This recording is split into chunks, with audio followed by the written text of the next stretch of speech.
ព្រះបានបង្ហាញខ្ញុំនៅព្រះបន្ទូលតាក់ទងនឹងសេចក្តីស្លាប់របៀបដែលព្រះអង្គស្អប់សេចក្តីស្លាប់និងរបៀបដែលព្រះអង្គចង់ឲ្យរាទ្រង់នៅគ្រាចុងក្រោយនេះរស់នៅបានយូរអង្វែងអាមែនមែនហើយជីវិតដ៏យូរអង្វែងតាមពិតព្រះគម្ពីរចែងថាឈ្នួលនៃបាបគឺសេចក្តីស្លាប់រីឯព្រះអំណោយទានរបស់ព្រះវិញគឺជីវិតអកលជានិច្ចរួមជាមួយព្រះគ្រីស្ទយេស៊ូវជាព្រះអម្ចាស់នៃយើងឈ្នួលនៃបាបគឺសេចក្តីស្លាប់ហេមុនថ្ងៃបើកប្រាក់ខែឈ្នួលនៃអំពើបាបគឺសេចក្តីស្លាប់ប៉ុន្តែអំណោយទាននៃព្រះគឺជីវិតអកលតាមរយៈព្រះយេស៊ូវគ្រីស្ទជាព្រះអម្ចាស់នៃយើងត្រង់នេះជីវិតអកលមិនចាប់ផ្ដើមបន្ទាប់ពីបេះដូងអ្នកឈប់លោតនោះទេជីវិតអកលចាប់ផ្ដើមនៅពេលដែលអ្នកកើតជាថ្មីពេលដែលអ្នកជឿលើព្រះអម្ចាស់យេស៊ូវគ្រីស្ទជាព្រះអម្ចាស់សង្គ្រោះជាព្រះអម្ចាស់របស់អ្នកប្រកាសថាទ្រង់ជាព្រះអម្ចាស់អ្នកជឿក្នុងចិត្តថាព្រះបានប្រោសទ្រង់ឲ្យរស់ឡើងវិញអ្នកជឿថាព្រះគ្រីស្ទបានដកបាបអ្នកនៅលើឈើឆ្កាងអ្នកបានកើតជាថ្មីអាមែនរំពេចនោះមានជីវិតអកលជីវិតអកលជាគុណភាពនៃជីវិតដែលព្រះគង់នៅជាមួយហើយព្រះយេស៊ូវផ្ទាល់មានបន្ទូលទៅកាន់ម៉ាថានៅឯភ្នូឡាសាជាប្អូនប្រុសនាងទ្រង់មានបន្ទូលថាអ្នកណាដែលនៅរស់ហើយជឿលើខ្ញុំនឹងមិនស្លាប់ឡើយដូច្នេះសម្រាប់អ្នកជឿទោះបីជាបេះដូងគាត់ឈប់លោតក៏ដោយអាមែនគាត់នៅរស់គាត់មានជីវិតរស់ជារៀងរហូតអាមែនការស្លាប់គ្រាន់តែជាការដោះចេញបើខ្ញុំដោះអាវធំរបស់ខ្ញុំចេញឥឡូវនេះវានឹងធ្លាក់ទៅលើឥដ្ឋប៉ុន្តែខ្ញុំនៅរស់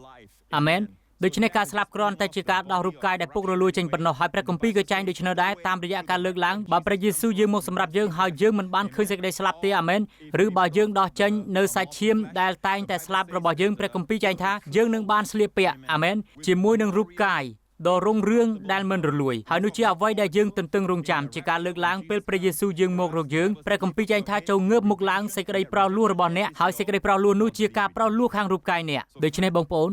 ខ្ញុំជឿថាមានអាចកំបាំងនៅក្នុងព្រះគម្ពីរដែលបង្រៀនយើងថាយើងអាចរស់ក្នុងជីវិតដែលល្អបានយូរអង្វែងព្រះគម្ពីរប្រាប់យើងដូចនេះមែនគឺប្រាប់ពីរដងតាក់ទងនឹងការលើកឡើងបានចែងថាអ្នកដែលនៅរស់ហើយនៅសល់នឹងត្រូវលើកឡើងដើម្បីជួបព្រះអម្ចាស់នៅលើអាកាសសូមសម្គាល់គឺចែងថាយើងដែលនៅរស់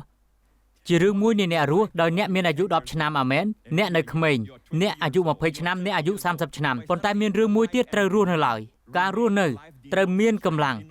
មានថាមពលដើម្បីរស់អាមែនមានន័យថាចំនួនចុងក្រោយដែលនឹងឃើញព្រះយេស៊ូវនៅក្នុងការលើកឡើងបាទជាចំនួនមួយដែលនឹងមានអាចកំបាំង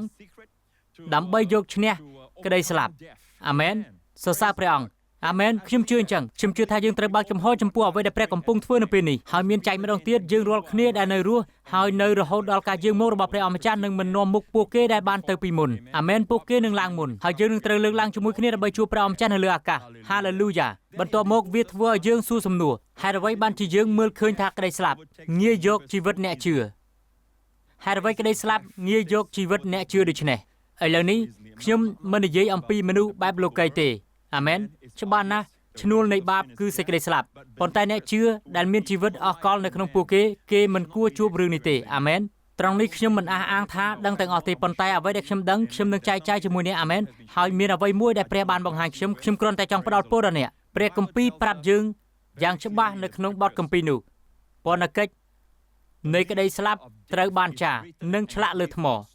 ត្រង់នេះខ្ញុំចង់ប្រាប់ពីក្រឹតវិន័យព្រះគម្ពីរចែងថាអ្នកជឿអ្នកដែលបានជឿលើព្រះគ្រីស្ទមិននៅក្រោមក្រឹតវិន័យទេយើងនៅក្រោមព្រះគុណក្រឹតវិន័យមានន័យដូចម្តេចក្រឹតវិន័យមានន័យថាមនុស្សធ្វើការមនុស្សខិតខំតើព្រះគុណមានន័យដូចម្តេចព្រះគុណមានន័យថាព្រះធ្វើការព្រះផ្គត់ផ្គង់អាមែនដូច្នេះអ្នករកសម្រាប់ខ្លួនឯងអ្នកផ្គត់ផ្គង់ខ្លួនឯងអ្នកធ្វើការសម្រាប់ខ្លួនឯងអ្នកកំពុងធ្វើការដើម្បីបង្កើតផលឬព្រះកំពុងតែធ្វើការអ្នកជ្រើសរើសអាមែនដូច្នេះហេតុអ្វីបានជាអ្នកជឿជួបប្រទះរឿងនេះរឿងមួយគឺវាផ្សារភ្ជាប់នឹងដំណឹងល្អដែលបានសង្គ្រោះពួកគេដំណឹងល្អដែលបានសង្គ្រោះពួកគេវាជាដំណឹងល្អដែលពួកគេគួរតែបន្តរស់តាមនោះគឺដំណឹងល្អនៃព្រះគុណហើយដោយសារតែយើងមិនជឿគួរឲ្យហួសចិត្តណាស់មានមនុស្សបដិសេធព្រះគុណហើយពួកគេនឹងថាដោយព្រះគុណបានសង្គ្រោះតាមរយៈជំនឿវាដូចជាព្រះគុណគឺគ្រាន់តែជួយអ្នកឲ្យបានសង្គ្រោះប៉ុន្តែក្រោយមកអ្នកត្រូវតែខិតខំខ្លួនឯងតែប៉ុណ្ណោះទាំងមិនដឹងថាវាជាទម្រង់នៃការខំឲ្យបានសុចរិតដល់ខ្លួនឯងដូចអ៊ីស្រាអែលដែរបន្ទុករបស់លោកពូលសម្រាប់អ៊ីស្រាអែលញាតិសន្តានរបស់គាត់បាននិយាយដូច្នេះត្បិតគេមិនអើពើនឹងសេចក្តីសុចរិតរបស់ព្រះហើយនឹងតាំងចិត្តនឹងសេចក្តីសុចរិតរបស់ខ្លួនថ្ងៃនេះយើងនឹងនិយាយថា អ្នកគួរតែតាំងចិត្តនឹងសេចក្តីសុចរិតរបស់ខ្លួនទេព្រះមានបន្ទូលថាគេមិនអើពើនឹងសេចក្តីសុចរិតរបស់ព្រះដែលជាអំណោយសេចក្តីសុចរិតរបស់ព្រះជាអំណោយដែលត្រូវទទួលប៉ុន្តែពួកគេមិនអើពើនឹងសេចក្តីសុចរិតរបស់ព្រះហើយនឹងតាំងចិត្តនឹងសេចក្តីសុចរិតរបស់ខ្លួនដោយមិនបានចុះចូលនឹងសេចក្តីសុចរិតរបស់ព្រះទេអ្នកមិនអាចមានវាតាមវិធីទាំងពីរទេភាពសុចរិតជាការរួចផុតពីកំហុសទាំងអស់ភាពសុចរិតជាការឈរទាំងជានីនឹងព្រះអូហាឡេលូយ៉ាជាព្រះដ៏មានពរដែលយើងបម្រើអាមែនទ្រង់បានប្រគល់សេចក្តីសុចរិតដល់មនុស្សទ្រង់បានប្រគល់សេចក្តីសុចរិតដល់មនុស្សបាបឲ្យឈរក្នុងព្រះវត្តមានរបស់ទ្រង់អាមែននៅក្នុងពន្លឺនៃសេរីល្អនៃព្រះវត្តមានទ្រង់មនុស្សមានបាបអាចឈរបានដោយសារភាពសុចរិតដែលទ្រង់បានផ្ដល់អាមែនហើយមនុស្សត្រូវតែទទួលវាប៉ុន្តែបើមនុស្សព្យាយាមបង្កើតសេចក្តីសុចរិតរបស់ខ្លួននោះគេមិនទទួលសេចក្តីសុចរិតទេនោះជាអំណោយមួយអ្នកមិនអាចមានវិធីទាំងពីរទេដូច្នេះអ៊ីស្រាអែលបានធ្វើដូច្នេះពួកគេបានទៅបង្កើតសេចក្តីសុចរិតរបស់ខ្លួនហើយជាលទ្ធផលពួកគេមិនបានចុះចូលនឹងអំណោយទាននៃសេចក្តីសុចរិតជាសេចក្តីសុចរិតនៃព្រះដោយជំនឿឡើយអាមែនសរសើរព្រះនាមព្រះយេស៊ូវសូមតាមខ្ញុំឥឡូវនេះហើយយើងមើលទៅពីកូរិនថូសចំពុក3ដើម្បីស្វែងរកអាថ៌កំបាំងពីមូលហេតុដែលមនុស្សខកខានវាហើយពួកគេស្មោះត្រង់ប៉ុន្តែពួកគេនៅតែអ្នកឃើញថាមនុស្សនៅតែត្រូវស្លាប់ពេលព្រះគម្ពីរចែងយ៉ាងច្បាស់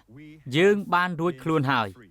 អាមែនយើងមិនអាចចាត់ទុកថាខ្លួនយើងមានសមត្ថភាពនឹងធ្វើកិច្ចការអ្វីមួយបានដោយខ្លួនយើងផ្ទាល់ឡើយគឺព្រះជាម្ចាស់ឯណោះដែលប្រទានឲ្យយើងមានសមត្ថភាពអាចធ្វើបានដូច្នេះលោកប៉ូលតែងប្រយ័ត្នក្នុងការនិយាយថាយើងមិនមានលក្ខណៈគ្រប់គ្រាន់ទេសមត្ថភាពនេះតាមពិតមកពីព្រះផ្ទាល់មិនចឹងទេយើងមិនអាចបម្រើបានទេតើយើងជាអ្នកបម្រើបែបណាព្រះដែលបានធ្វើឲ្យយើងមានសមត្ថភាពដើម្បីធ្វើជាអ្នកបម្រើសម្ព័ន្ធមេត្រីថ្មីមិនមែនមកពីក្រឹតវិន័យគឺមកពីព្រះវិញ្ញាណត្បិតក្រឹតវិន័យនាំឲ្យស្លាប់ប៉ុន្តែព្រះវិញ្ញាណប្រទានជីវិតឥឡូវនេះមានពាក្យថាស្លាប់ក្រឹតវិន័យនាំឲ្យស្លាប់តើជាអ្វីសូមមើលដោយប្រុងប្រយ័ត្នខគម្ពីរបន្ទាប់ប្រាប់យើងក្រឹតវិន័យដែលចរិតលើផ្ទាំងសេឡាមានពន្ធកិច្ចតែមួយគត់ដែលបានឆ្លាក់លើថ្មព្រះជាម្ចាស់បានសរសេរបញ្ញត្តិទាំង10លើថ្មសូមចាំឆ្លាក់ជាអក្សរលើថ្មដូច្នេះអក្សរនេះជាពាក្យក្រិចដូចគ្នាសម្រាប់ក្រឹតវិន័យនាំឲ្យស្លាប់មិញនេះដូច្នេះខនេះប្រាប់យើងថាក្រឹតវិន័យបញ្ញត្តិទាំង10នាំឲ្យស្លាប់ប៉ុន្តែកិច្ចការរបស់ព្រះវិញ្ញាណព្រះគុណធ្វើឲ្យអ្នករស់ច្រើនឆ្នាំមុនព្រះម្ចាស់មានបន្ទូលមកខ្ញុំថាការថ្កោលទោសនាំឲ្យស្លាប់ប៉ុន្តែព្រះវិញ្ញាណប្រទានជីវិតការថ្កោលទោសនាំឲ្យស្លាប់ប៉ុន្តែព្រះវិញ្ញាណផ្ដល់ជីវិតដូច្នេះរាល់ពេលយើងថ្កោលទោសកូនរបស់យើងកំពុងបម្រើសេចក្តីស្លាប់សូមមើលត្រង់នេះមើលនេះមានចែងត្រង់នេះក្រឹតវិន័យនាំឲ្យស្លាប់បើខ្ញុំរស់នៅគិតតែធ្វើការគ្រប់ពេលតែងតែព្យាយាមបង្កើតផលសម្រាប់ខ្លួនខ្ញុំត្រូវចិញ្ចឹមខ្លួនឯងខ្ញុំត្រូវផ្គត់ផ្គង់ក្រុមគ្រួសារខ្ញុំផ្ទាល់ត្រូវតែមានចម្លើយសម្រាប់ខ្លួនខ្ញុំទេបងប្អូនអ្នករស់នៅក្រោមក្រឹតវិន័យហើយអ្នករស់នៅយ៉ាងវេទនាប៉ុន្តែបើអ្នករស់នៅដោយមើលទៅព្រះយេស៊ូវជាអ្នកបង្កើតនិងបំពេញជំនឿរបស់អ្នកទុកចិត្តទ្រង់អាមែនអ្វីដែលអ្នកមិនមានអ្នកទុកចិត្តទ្រង់ថាទ្រង់កំពុងផ្គត់ផ្គង់អាមែនទោះជាពេលដែលអ្វីមើលទៅផ្ទុយអ្នកដឹងហើយគឺផ្ទុយនឹងព្រះបន្ទូលសន្យាអាមែនអ្នកនៅតែជឿទុកចិត្តថាទ្រង់ផ្គត់ផ្គង់បើទ្រង់មិនប្រទានអ្នកក៏មិនមានដែរអាមែនអ្នកតែងតែជឿជាក់លើទ្រង់អាចនិយាយមួយបែបទៀតថាក្រឹតវិន័យទាមទារថាអ្នកមិនត្រូវប៉ុន្តែព្រះគុណផ្ដល់ឲ្យព្រះមានបន្ទូលថាយើងនឹងអាមែនតើអ្នកចាប់អារម្មណ៍មួយណាច្រើនជាងអាមែនមួយក្នុងចំណោមនោះនាំឲ្យស្លាប់ក្រឹតវិន័យនាំឲ្យស្លាប់មួយផ្សេងទៀតព្រះវិញ្ញាណប្រទានជីវិតអាមែន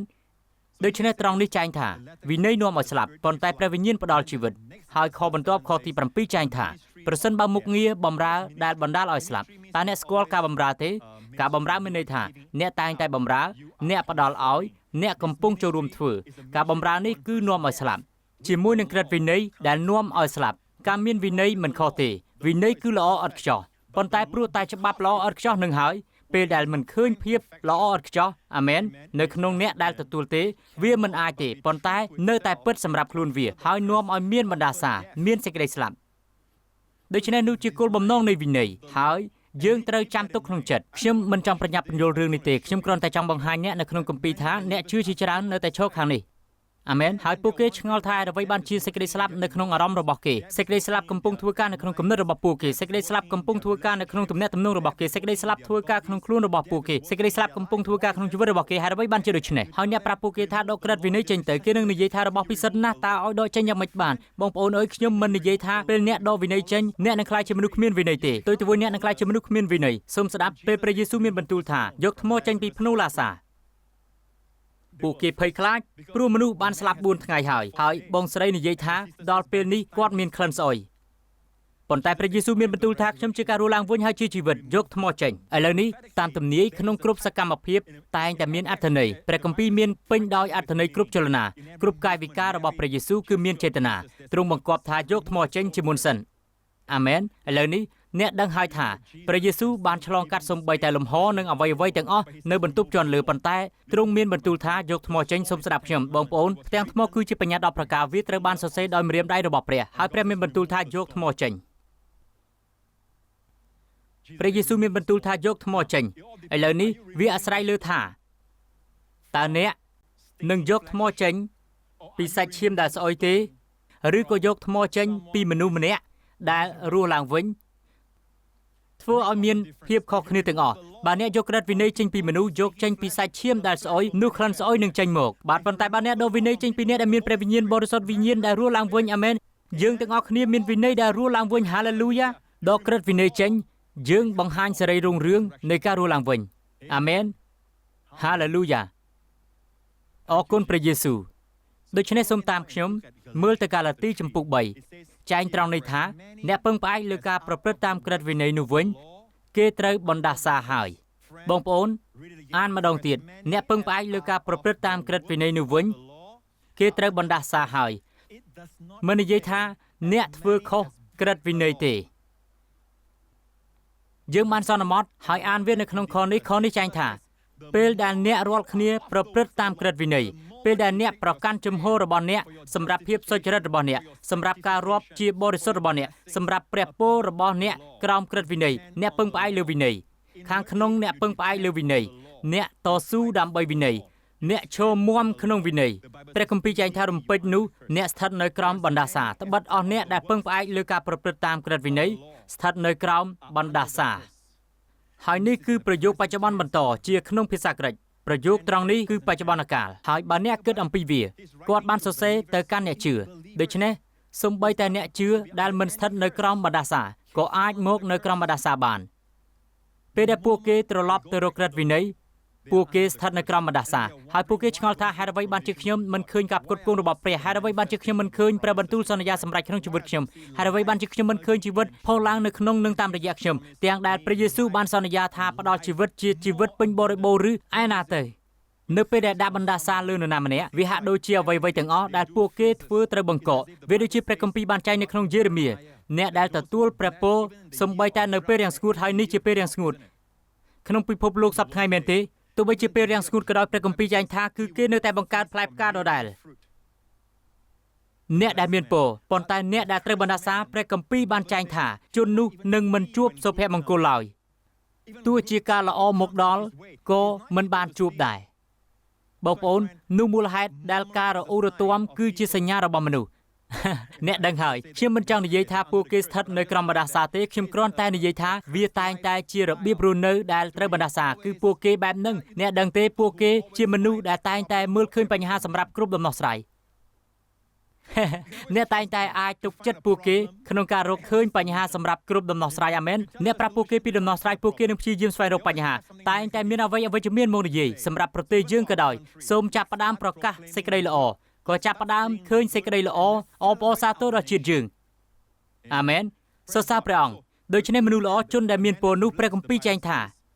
អាមែនទោះជាក្នុងពេលរាំងស្ងួតក៏ដោយគាត់នឹងមិនឈប់បង្កើតផលឡើយគាត់មានស្លឹកដែលខៀវខ្ចីជានិច្ចស្លឹកនិយាយអំពីសុខភាពគាត់តែងតែខៀវខ្ចីជានិច្ចគាត់នឹងមានពណ៌បៃតងជានិច្ចក្មេងជានិច្ចនឹងមានសុខភាពល្អជានិច្ចនេះហើយជាមនុស្សដែលទទួលពរពីព្រះអម្ចាស់ហើយព្រះគម្ពីរចែងថាវិធីសាស្ត្រក្នុងគម្ពីរសញ្ញាថ្មីដើម្បីទទួលពរគឺត្រូវទុកចិត្តព្រះយេស៊ូវយើងត្រឡប់ទៅកាឡាទីចំពុក3វិញ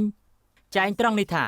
អ្នកដែលពឹងផ្អែកលើការប្រព្រឹត្តតាមក្រឹតវិន័យស្ថិតនៅក្រោមបណ្ដាសាយើងទើបបានមើលហើយប៉ុន្តែសូមមើលខមុននេះហេតុនេះអស់អ្នកដែលមានជំនឿក៏បានទទួលព្រះពររួមជាមួយលោកអាប់រ៉ាហាំឃ ឃើញទេអ្នកដែលមានជំនឿក៏បានទទួលព្រះពររួមជាមួយលោកអាប់រ៉ាហាំអ្នកដែលមានជំនឿមានព្រះពរអ្នកដែលមានជំនឿមានព្រះពរតើមានពរជាមួយនរណាជាមួយជំនឿលោកអាប់រ៉ាហាំគឺជារូបភាពនៃជំនឿគាត់ជាមនុស្សដែលមានជំនឿអាប់រ៉ាហាំបានរស់នៅ400ជាងឆ្នាំមុនពេលដែលបញ្ញត្តិ10ប្រការត្រូវបានប្រទានអាប់រ៉ាហាំមិនមែនជាមនុស្សល្អឥតខ្ចោះទេគាត់បានកុហកអ្នកដឹងទេគាត់ធ្វើខុសពិតមែនប៉ុន្តែព្រះមិនដែលប្រកាន់ទោសគាត់ទេព្រោះគាត់ជាមនុស្សរស់នៅក្រោមព្រះគុណហើយព្រះគម្ពីរចែងថាគាត់ជាមនុស្សនៃជំនឿព្រះគុណនិងជំនឿតែងតែដើរជាមួយគ្នាដោយក្រឹតវិន័យនិងការមិនជឿតែងដើរជាមួយគ្នាដូច្នេះយើងមានពរហើយអស់អ្នកដែលមានជំនឿតើអ្នកមានជំនឿទេសម្លាញ់កុំប្រាប់ខ្ញុំថាអ្នកកើតជាថ្មីហើយខ្ញុំសួរថាតើអ្នកមានជំនឿទេជំនឿអ្វីទៅលោកគ្រូព្រីនមែនហើយព្រោះអ្នកសួរខ្ញុំសូមបង្ហាញបរិបទដល់អ្នកសូមមើលខ8សម្រាប់បរិបទនៃជំនឿក្នុងគម្ពីរព្រះគម្ពីរមានគ្រោងទុកជាមុនថាព្រះជាម្ចាស់នឹងប្រោសសាសដតីឲ្យសុចរិតដែលមិនមែនជាសាសយូដាគឺអ្នកនឹងខ្ញុំដោយសារជំនឿសុចរិតរបៀបណាដោយសារជំនឿប្រោសឲ្យសុចរិតពាក្យមួយទៀតដោយសារជំនឿមិនមែនដោយទង្វើរបស់គេទេប៉ុន្តែដូច្នេះប្រធានបទត្រង់នេះគឺបានសុចរិតដោយសារជំនឿដំណឹងល្អដល់លោកអាប់រ៉ាហាំមុនគេមានបន្ទូលថាព្រោះតែអ្នកប្រជាជាតិទាំងអស់នឹងទទួលពរដូច្នេះអស់អ្នកដែលមានជំនឿនឹងទទួលពរដោយសារជំនឿរួមជាមួយអាប់រ៉ាហាំហេតុនេះអស់អ្នកដែលមានជំនឿក៏បានទទួលពរដែរដូច្នេះតើជាជំនឿអ្វីបទគម្ពីរប្រាប់ថាបានសុចរិតដោយសារជំនឿឥឡូវនេះក៏បន្ថែមការព្យាបាលដោយជំនឿឬអ្នកខ្លះថាទុកចិត្តលើព្រះដើម្បីបានការផ្គត់ផ្គង់ទេបរិបទនៅទីនេះកំពុងនិយាយអំពីបានសុចរិតដោយសារជំនឿអ្នកជឿថាអ្នកជាមនុស្សសុចរិតដោយសារជំនឿជាមួយភាពសុចរិតរបស់ព្រះអាមែនដូច្នេះតើខ្ញុំត្រូវអនុវត្តក្នុងជីវិតរបស់ខ្ញុំដោយរបៀបណាលោកគ្រូព្រីនបាទសាមញ្ញទេធ្វើអ្វីឲ្យសាមញ្ញព្រះគម្ពីរចែងថាបាបនឹងលែងត្រួតត្រាលើបងប្អូនទៀតហើយបាបជានាមអ្នកអាចដាក់នៅត្រង់នេះថាជំងឺនឹងលែងត្រួតត្រាលើអ្នកនឹងមិនខុសទេព្រោះជំងឺចេញមកពីអំពើបាបអាមែនបន្ទាប់មកអ្នកអាចដាក់នៅត្រង់នេះថាសេចក្តីស្លាប់នឹងលែងត្រួតត្រាលើអ្នកហើយព្រោះឈ្នួលនៃអំពើបាបគឺសេចក្តីស្លាប់ដូច្នេះបាបជានាមសាតាំងនឹងមិនត្រួតត្រាលើអ្នកឡើយដូចគ្នាអាមែនបាបនឹងលែងត្រួតត្រាលើបងប្អូនទៀតហើយហេតុអ្វីព្រោះអ្នកមិននៅស្ថិតក្រោមក្រឹតវិន័យទេប៉ុន្តែនៅក្រោមព្រះគុណ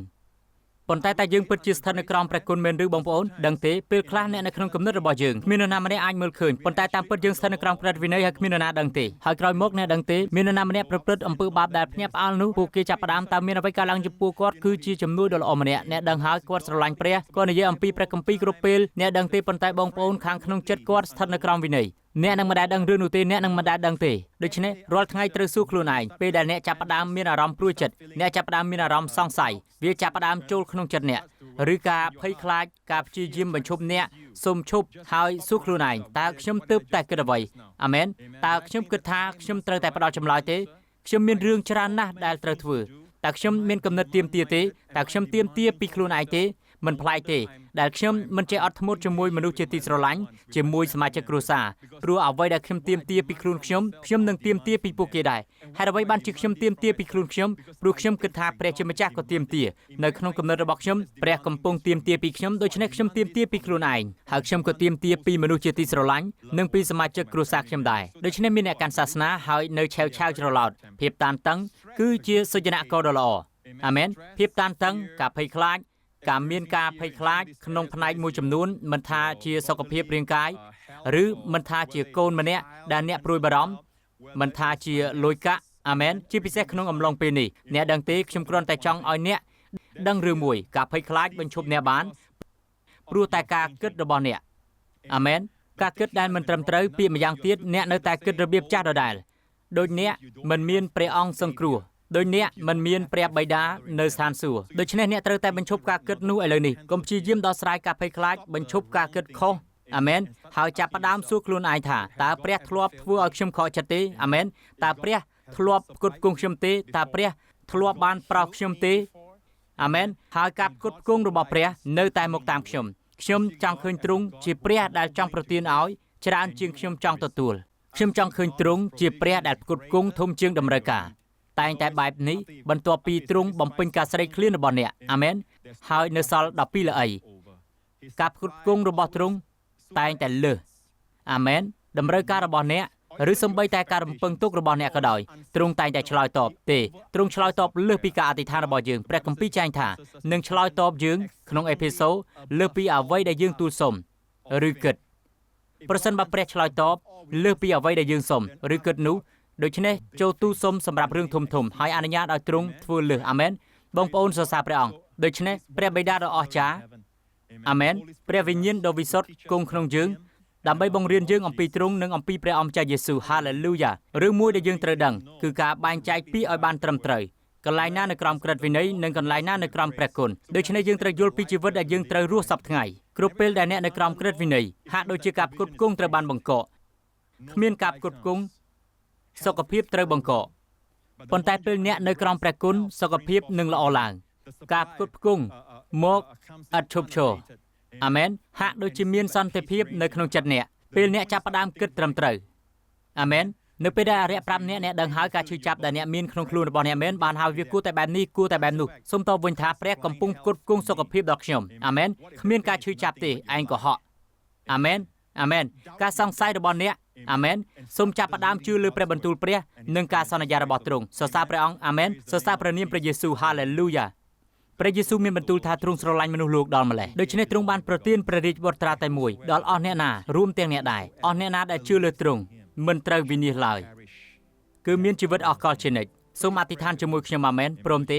សូមនិយាយថាអោព្រះបិតាអើយអរព្រះគុណទ្រង់សម្រាប់សេចក្តីស្រឡាញ់ចំពោះខ្ញុំអរព្រះគុណទ្រង់ដែលព្រះយេស៊ូវបានសុគតនៅលើឈើឆ្កាងសម្រាប់បាបខ្ញុំហើយថាទ្រង់បានសង្គ្រោះព្រះអង្គឲ្យរស់ឡើងវិញពេលទ្រង់ប្រកាសថាខ្ញុំបានសុចរិតព្រះយេស៊ូវគ្រីស្ទជាអម្ចាស់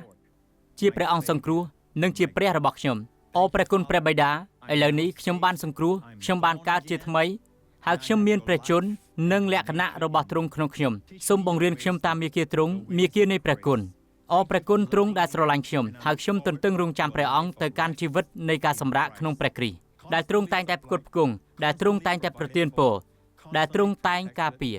ដែលទ្រង់តែងប្រទានជីវិតនិងប្រទានកម្លាំងក្នុងព្រះនាមព្រះយេស៊ូវគ្រីស្ទអាមែនអាមែនអាមែនសរសើរព្រះអង្គអ្នកបានកើតជាថ្មីហើយសម្រាប់បងប្អូនផ្សេងទៀតទោះជាបញ្ហាប្រឈមមុខបញ្ហាអ្វីក៏ដោយពេលនេះនៅក្នុងព្រះនាមព្រះយេស៊ូវជាដំបូងត្រូវដាក់ខ្លួនក្នុងសម្ព័ន្ធមេត្រីដ៏ត្រឹមត្រូវអាមែនអ្នកកំពុងរស់នៅក្នុងសម្ព័ន្ធមេត្រីថ្មីចូលដឹងថាព្រះនឹងដាក់ក្នុងក្រឹតវិន័យការណែនាំការដឹកនាំរបស់ទ្រង់ក្នុងគំនិតរបស់អ្នកអ្វីដែលអ្នកត្រូវធ្វើនោះចូលជឿលើទ្រង់ចុះអាមែនត្រូវដឹងជានិច្ចថាទ្រង់ផ្គត់ផ្គង់អ្នក